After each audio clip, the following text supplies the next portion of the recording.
My son-in-law and his brother dragged my pregnant daughter out onto the frozen surface of Lake Muskoka at 2 in the morning. They had already opened a dark circle in the ice before they brought her out there. By the time the OPP divers pulled my daughter from that water, she had been under long enough for every person on that shoreline to believe we had lost her. But Charlotte was still breathing barely. A tube was keeping air moving through her. Her body was colder than any living body should ever be, and the child she had carried for 26 weeks was gone. I remember sitting in a hospital corridor in Bracebridge, with blood dried on my lip, one rib cracked, and my hands shaking so badly I could barely hold my phone. I called my younger sister in Halifax. We had not spoken properly in years. When she answered, I said only 5 words. "Bring everything you got left." Before I tell you what happened after that, if you have ever watched someone you love get treated like they were disposable by people who thought money made them untouchable, subscribe. Because some stories are not told for entertainment. Some stories are told because silence is exactly what people like that count on. My name is Bernard Pelletier Whitcomb. I was 67 years old that winter, retired from a lifetime of structural engineering. For 41 years, I designed bridges, overpasses, retaining walls, and the quiet pieces of public life nobody notices unless they fail. I understood weight. I understood pressure. I understood the way one weak point, ignored long enough, can bring down a structure that looks unbreakable from the outside. What I did not understand, until that night, was that families can be built with the same hidden defects. My wife, Annette, died in 2009. Pancreatic cancer took her faster than any of us were ready for. Our daughter, Charlotte, was 19 then, still at Queen's, still learning how to be an adult while I was trying to learn how to be both parents without making a ruin of it. Some days I failed. Some days I showed up with takeout because I did not know what else to do. But Charlotte became gentle anyway. She became smart in a way that never made other people feel small. She became an environmental lawyer. She cared about rivers, wetlands, bad permits, poisoned land, and people who could not afford better representation. Then she met Trevor Halloran Beaumont.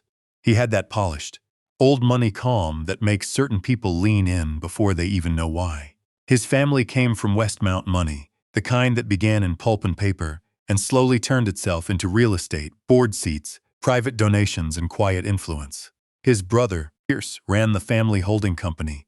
Their father, Lawrence Halloran Beaumont, had spent his whole life being welcomed into rooms before anyone asked whether he belonged there. The first time I shook Trevor's hand, something inside me tightened. He was polite. He smiled at the right moments. He remembered names.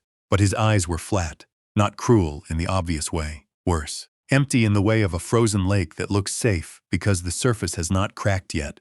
I never told Charlotte not to marry him. A father can see danger and still lose his daughter by saying it too loudly. So I watched. I waited. And I prayed I was wrong. On the second Thursday in January, Charlotte called me crying so hard I could barely understand her. She had been to her doctor in Toronto. She was pregnant, 23 weeks. She kept apologizing while she told me, as if I were going to be disappointed that my daughter was carrying my grandchild.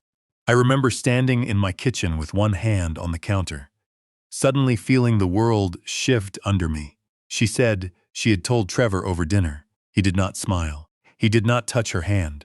He just kept eating. Then he stood up, went into his study, and called his father. Charlotte could not hear the words clearly through the door, but she heard enough in their voices, not surprise, not joy, not fear. Calculation. The next morning, Trevor acted as though nothing was wrong. He kissed her forehead. He told her the news was wonderful. Then he suggested they spend the following weekend at the family place on Lake Muskoka, just a quiet winter getaway. He said, a chance to reconnect. Him, Charlotte, Pierce's wife Sloane, and maybe sometime by the fire before the baby changed everything. Charlotte called me after he left for work. Her voice was small when she said, "Dad, I don't know why, but I'm scared." I told her not to go. She said she had already agreed. I told her I would come up too and stay nearby. She was quiet for so long I thought the call had dropped. Then she whispered, "Please do." That Friday, I drove north through weather that seemed determined to push me back. Snow hit the windshield in sheets. The highway above Barrie was nearly white. By the time I reached the lodge near Port Carling, my shoulders ached from gripping the wheel. I phoned Charlotte when I checked in. She sounded relieved. She told me Trevor had agreed I could come for dinner the next evening. I knew from the pause in her voice that he had agreed the way men like him agree to things they intend to punish later. The Halloran Beaumont cottage was not a cottage. It was a timber and glass mansion pretending to be rustic. 6 bedrooms, a boathouse, a heated guest cabin, private shoreline, floodlights, a long deck, and a frozen bay stretched out behind it like a stage, waiting for its scene. Trevor opened the door with his practiced smile. Pierce shook my hand as if I were an obligation. Sloane barely met my eyes. She was thin, quiet, and nervous, the kind of woman who seemed to listen for footsteps even when nobody was moving. Charlotte wore a cream sweater over her bump. She had gained very little weight. Her face lit up when she saw me, and that alone made the drive worth it. Dinner was polite, too polite. Venison, wine for the men, sparkling water for Charlotte, conversations about lumber prices, cottage repairs, road conditions, and other harmless things people discuss when the real subject is sitting between them like a loaded gun. Then Lawrence arrived. Nobody had told me he was coming. He stepped through the door in a dark coat, shook snow from his shoulders, embraced Charlotte a moment too long, and looked at me with the calm dislike of a man who had found an unexpected witness in his house. "Bernard," he said, "I didn't realize you'd be here." Charlotte invited me. His smile did not reach his eyes. Of course she did. Around 10:30, Charlotte went upstairs to use the washroom. I stayed in the great room with Lawrence, Trevor, and Pierce, holding a glass of whiskey I had no intention of drinking. Pierce stood first. He went toward the kitchen. Trevor followed him. Moments later, Lawrence remained by the fire, watching me over the rim of his glass.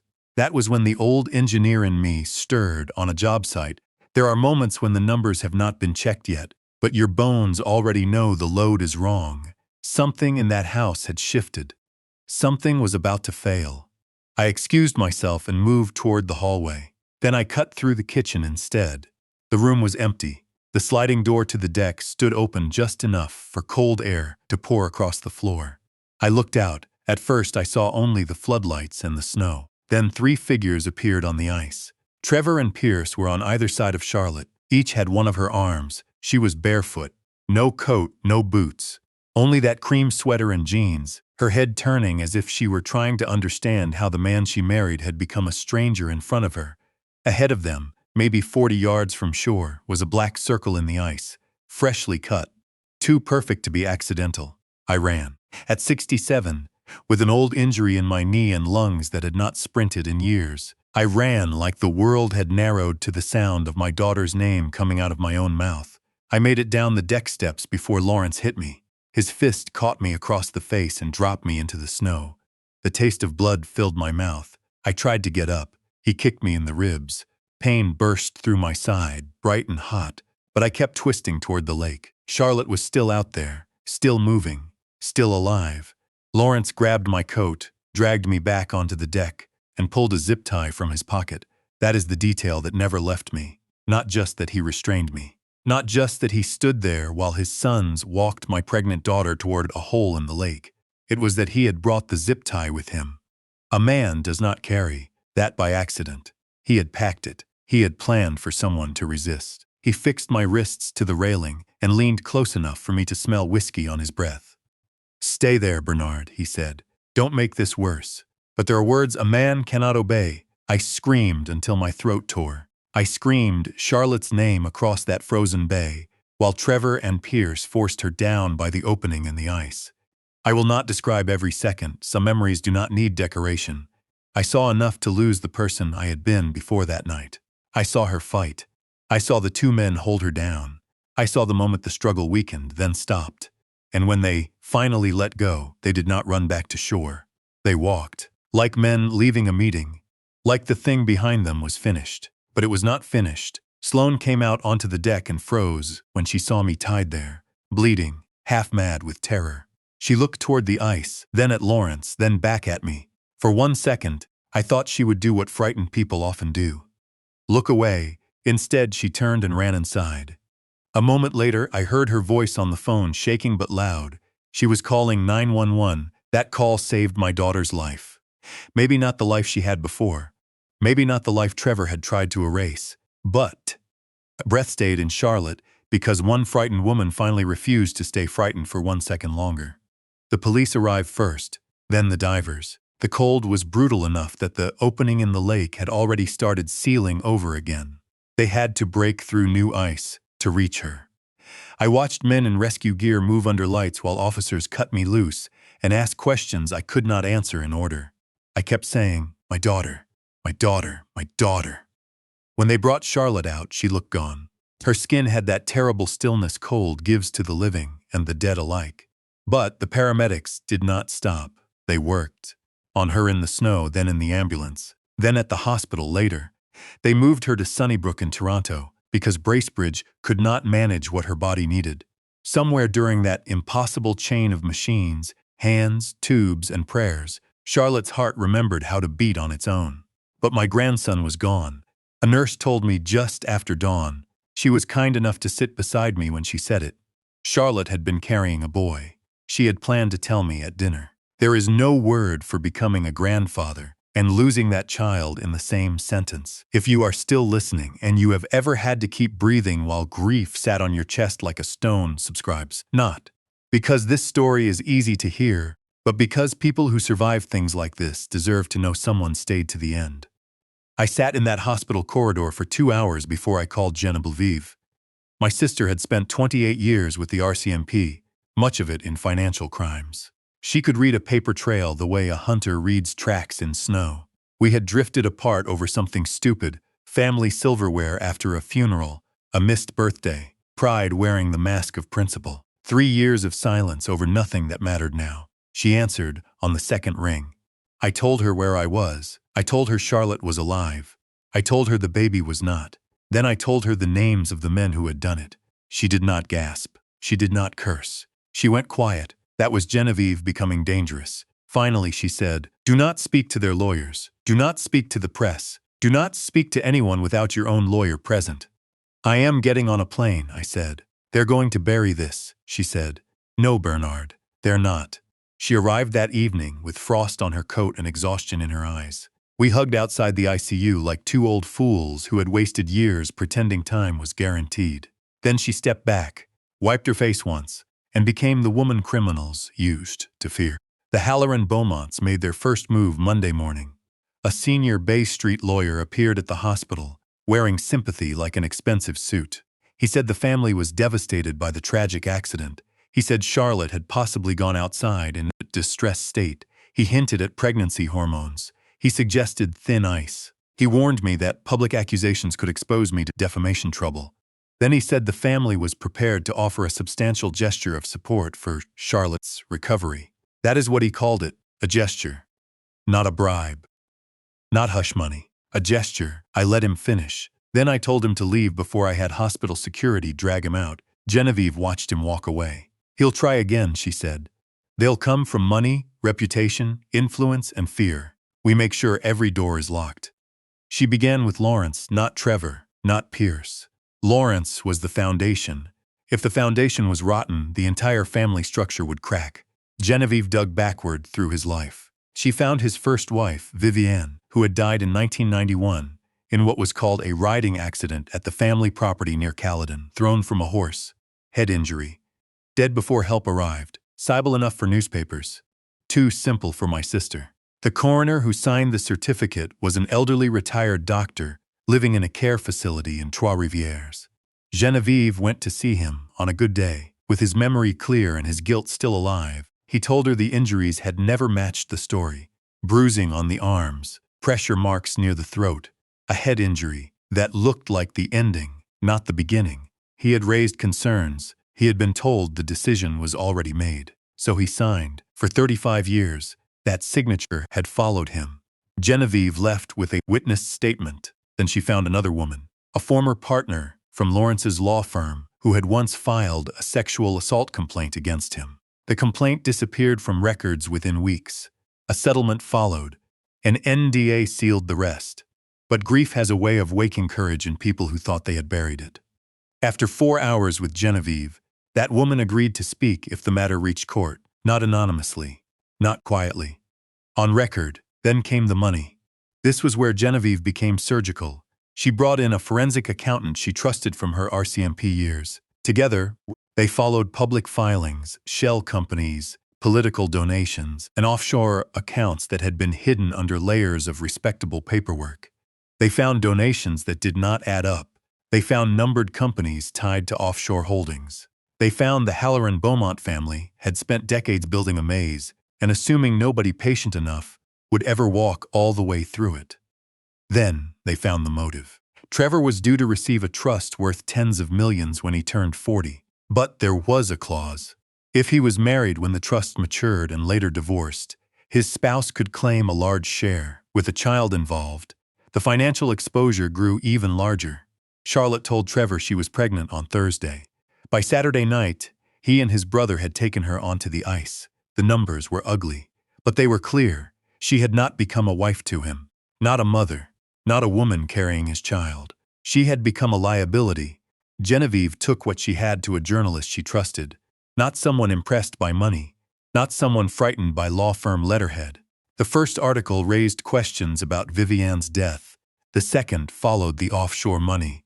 The third brought forward the old allegations against Lawrence. For the first time in decades, the Halloran-Beaumont name was not being spoken with admiration. It was being spoken with disgust. Lawrence held a press conference in Toronto. He stood behind a podium and called everything a smear. He spoke of public service. He spoke of family grief. He spoke of his late wife as if he had the right. He looked calm. He looked offended. He looked like a man who had practiced being believed. But this time, something had changed. People did not believe him. Sloane filed for divorce from Pierce within 48 hours of that night on the lake. Then she gave a sworn statement. She had heard Trevor and Pierce discussing the plan before the weekend. She had seen Lawrence arrive with the zip ties. She had watched fear turn into murder and murder try to dress itself as an accident. Her testimony broke open what their money had tried to seal. The investigation was moved away from the small local handling and placed with a major case unit. The Crown took interest. Lawyers, who had once whispered, began choosing their words more carefully. Friends vanished from the Beaumont dinner tables. Board members resigned. Donors returned calls less quickly. The family learned something ordinary people know from birth. Reputation is not armor, it is glass. And when it breaks, it cuts the hand that held it. Trevor and Pierce were charged with attempted murder, unlawful confinement, criminal negligence causing bodily harm, and causing the death of a child before birth while committing an offense. That last charge mattered to me in a way I still cannot explain without stopping. Because my grandson had no voice.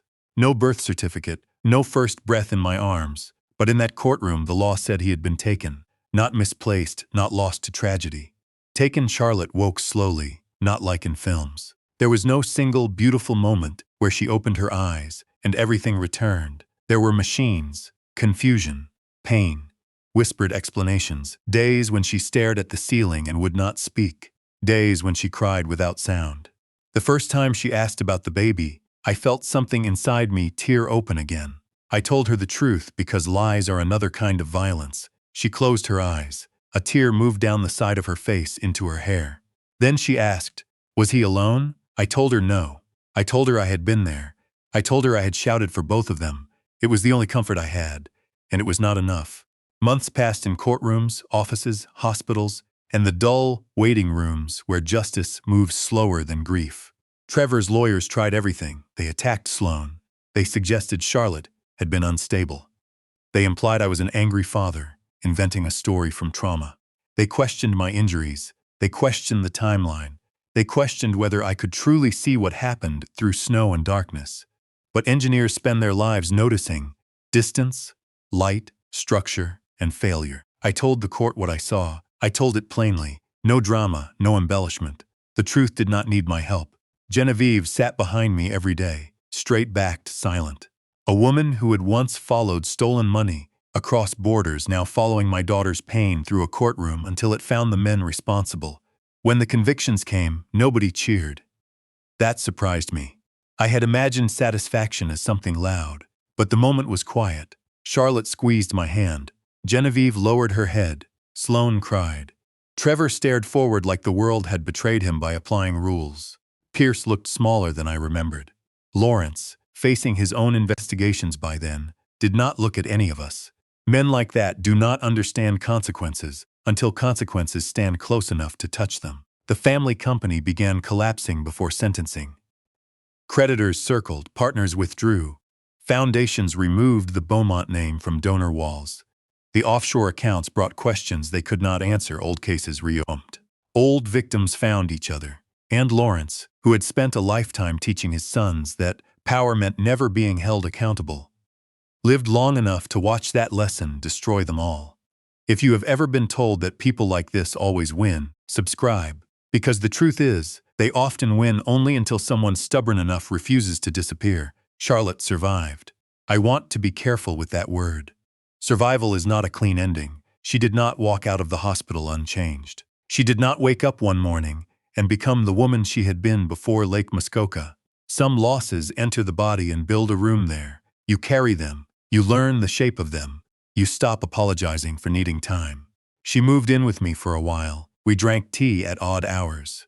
We watched terrible cooking shows. Some nights she sat wrapped in a blanket near the window and said nothing. I stopped trying to fill the silence. A father learns, if he is lucky, that love is not always advice. Sometimes love is just staying close enough that the other person does not have to call for you. In spring, when the lake thawed, Charlotte asked to go back. I did not want to. Every part of me resisted, but she said, I need to see it when it isn't frozen. So we drove to Muskoka, not to the cottage, that had already been seized and tangled in legal claims. We went to a public dock nearby. The water moved softly under gray light. No black hole, no floodlights, no screaming, just water. Charlotte stood at the edge for a long time. Then she took a folded piece of paper from her pocket. It was the name she had chosen for her son. She had never told Trevor. She had never told me. She read it once under her breath and let the paper go. It darkened, softened, and drifted away. I thought she would fall apart. Instead, she breathed in and stood straighter. That was the first time I understood something I should have known earlier. Revenge had punished the men who hurt her. But healing was something they could not give back and could not take away. That belonged to Charlotte. It still does. I think often about the zip tie, a small thing, plastic, cheap, easy to hide, in a coat pocket. Lawrence packed it because he believed every problem could be managed if he planned well enough. He did not understand that premeditation leaves fingerprints on the soul before it leaves evidence in a file. He did not understand that the moment he prepared to silence me, he helped prove himself guilty. Trevor made the same mistake. He believed Charlotte was the obstacle between him and his inheritance. But she was never the weak point. He was. His father was. Pierce was. Their whole family had been standing on rotten beams for years, congratulating themselves because the floor had not collapsed yet. Then, one woman called 9. One sister followed the money. One old father refused to be quiet, and the structure came down. I spent most of my life believing decency was ordinary. Pay your bills. Tell the truth. Show up for your child. Admit when the numbers do not hold. Do the small right thing even when nobody will clap for it. It never felt heroic. But I know now those small acts are not small at all. They are practice. They are the quiet building of a backbone. Because when the terrible day comes, you do not suddenly become brave. You reach for what you have been making all along. The Halloran Beaumonts had also been practicing. They practiced entitlement. They practiced cruelty wrapped in manners. They practiced turning women into problems and money into protection. By the time they walked Charlotte onto that lake, they were not becoming monsters. They were revealing what they had rehearsed for years. So if you are listening to this and you feel powerless in front of someone with money, a title, a family name, or a locked door, remember this. Quiet does not mean weak. Poor does not mean helpless. Grieving does not mean finished. And patience, when joined with truth, can be a terrifying thing. My daughter lived. My grandson did not. That is the sentence I carry. No verdict will make it lighter. No prison term will make it fair. But the men who thought they could throw Charlotte into darkness and walk back to the house untouched were wrong. They did not know Sloan would pick up the phone. They did not know Genevieve still had every skill they should have feared. They did not know an old engineer would understand collapse better than they ever understood power.